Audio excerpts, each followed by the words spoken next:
Yo, welcome back to the No Cut Sports Podcast with your host, Niall Frazier. And I figured I'd make this quick video, man. As y'all know, excuse me. Well, before I even get started, man, if you could please like, subscribe, comment, whatever the case may be. I'm trying to get to 100 subscribers before this year's out. But if we don't, man, it is what it is. We still gonna get to this 100 subscribers. So let's get right into it, man. So, like I've said before in my previous videos, you can call myself a content creator or a curator, whatever you want to call it, man. But I watch other Eagles content creators, right? Some of these are more of people like me, that just make videos and things like that. But then there's other content creators that have other players from our team, the Philadelphia Eagles, on their podcast. So recently I've been watching, I don't know if it's called the Philly Sports Podcast or Philly, whatever it's called, but Fletcher Cox has been on there the last couple of times, right? Now I just got done. They just posted this video about an hour and a half ago. Excuse me. But I just got done listening and watching the podcast, right? And I'm listening to Fletcher Cox answer these questions that the commentators are asking him. And one of the questions was somewhat like after this loss, to the Dallas Cowboys and to the to the 49ers, how do you go back in and reassess the defense? What did Sean Desai do with the defense? And I'm gonna just and Fletcher Cox comes out and he says, well, we really don't make too many adjustments.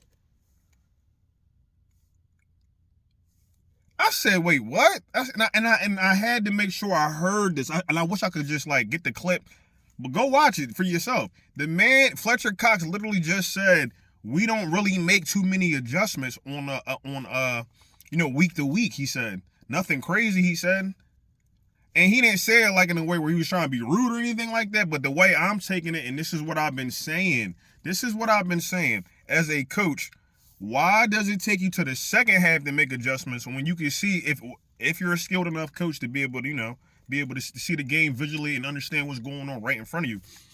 But this is what I've been saying. I'm like, why does it take us to the second half to make the adjustments? And then even sometimes in these second halves, the adjustments don't seem too crazy, of course. But we still have not seen this defense even get to the point of what it was last year. When it comes to the sacks, you get Sweaty coming out talking about how he's getting the pressures, but he said it's not getting home. And I understand what he's saying, because it's just your offense is already not clucking, right? So it puts your defense in a peculiar situation, because they don't get enough time on the sideline to rest. So my thing is, when your offense goes 3 and out, put it to you like this: you can just use the first quarter of this last game to put this in perspective. Philadelphia Eagles go 3 and out. Okay, that means the defense got to go back. This is 1 3 and out. They got to go back out there. Now, say the defense is out there for a little bit. They're going to be out there for a little bit. They're tired. Dallas scores. Okay. Offense goes back out there. 3 and out. Defense is right back. What time do they have the rest? And then, besides them even getting tired, you're not putting your players in the right positions. You got Kevin Byard coming out and saying these things. You got Sweaty coming out and saying these things. You got Bradbury coming out and saying that they're not in the right positions. So it's like I'm blaming the coaching staff, because, like I said, on the offensive side, the players made some very costly fumbles and stuff like that. But overall, it's this coaching. Now, they said before, and I know I probably not said most of this stuff before, but they said before that Nick Sirianni wanted the same defensive scheme from last year. And it's the same defensive scheme, but the coach that's coaching it it's not working. It don't work. So it's like when, and that's what I've been saying. I'm like, they're not going to make any changes, because in their minds they think, all right, well, if we're 10-3 now, but before they were 10-3 before these last 2 games, you got to think to yourself, it's like, why would we change anything? Because it's been working. And even if it hasn't been working, maybe we need to do a little something here, a little something there.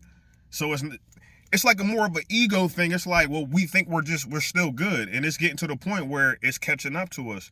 We aren't as good as we think we are, and that's on both sides of the ball. The talent's there. We have the top 3, we could say top 5 offense, and we should have a top 3 to top 5 defense with the players that we have on each side of the ball. But we don't. We rank dead last in most of these categories, or very low in some of these categories. And it's like, does it correlate? Yeah, it should. Yeah, it do correlate, but I feel as though it's like they see that and they still don't care. The Eagles see that and they still don't want to make the adjustments. So to me, like I said before, it leads me to believe that coaching is the most problematic thing that we have going on right now. Yeah, some of the players are probably, older and things like that. Like, Bayard's 30, 31. Bradbury's up there in age, but even still, not Bradbury, excuse me, Slay is up there in age. But Bradbury younger than me, but he's still getting cooked. Now my thing is this: it's either we know it's probably the scheme, but at the same time, they're not trying to make the changes. They don't want to make the necessary changes, and we're getting more and more information as these days go by, as these weeks go by, about what is going on with our play calling on both sides of the ball. So like I said, you have to blame Nick Sirianni, because it's like, regardless of what Sean Desai is doing, Nick Sirianni wanted this type of style defense. He wanted this scheme of defense. So you go get the coach that you thought that could coach this scheme, and he's coaching the scheme, but it's trash. The scheme is trash with the type of players that we have. We should be playing man or some type of man coverage, something like that. But they want to play this soft cover zone, and it's like I've been saying before, you're gonna get your quarterbacks, your opposing quarterbacks coming in here and throwing 300 to 400 yards like they've been doing. That bend don't break defense is stupid, because my thing is, it's broke now, and it's been breaking. But my thing is, y'all ain't even had the common sense to be like, you know what? Let's try this or let's try that. And it pisses me off, because it's like, we as fans see this. Like I said, I didn't want to make this video too long, but we as fans see this. We see this. Now the players are coming out and saying the same things, and I really feel like it's no change. And then with Nick Sirianni, I just watched his press conference before I made this, and it's the same answers every week. Every week. Well, we got to look to see how we can't be as predictable. Bro, y'all run the same 7 to 10 plays. Everybody can see that. Everybody can see that. It's y'all that don't see that.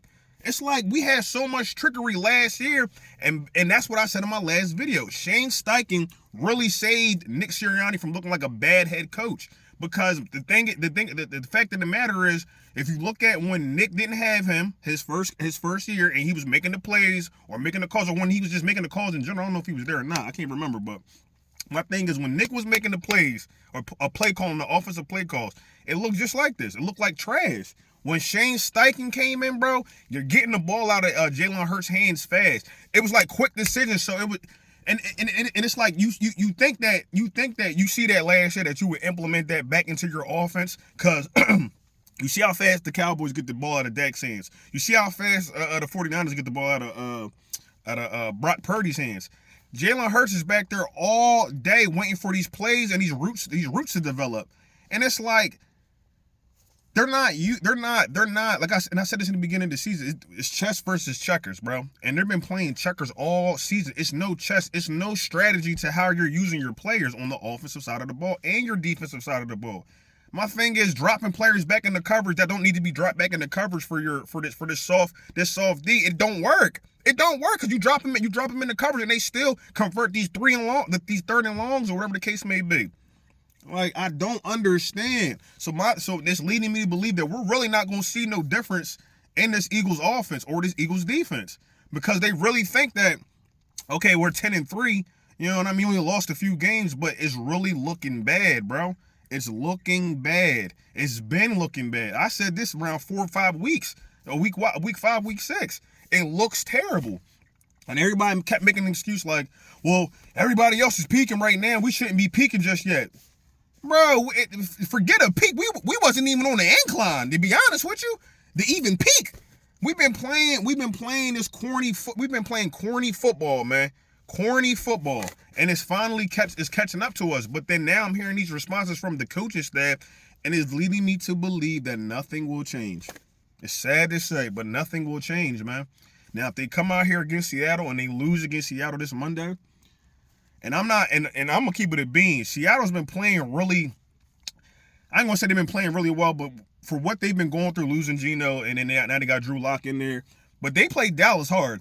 They played the 49ers hard. So my thing is this: they played them harder than we did.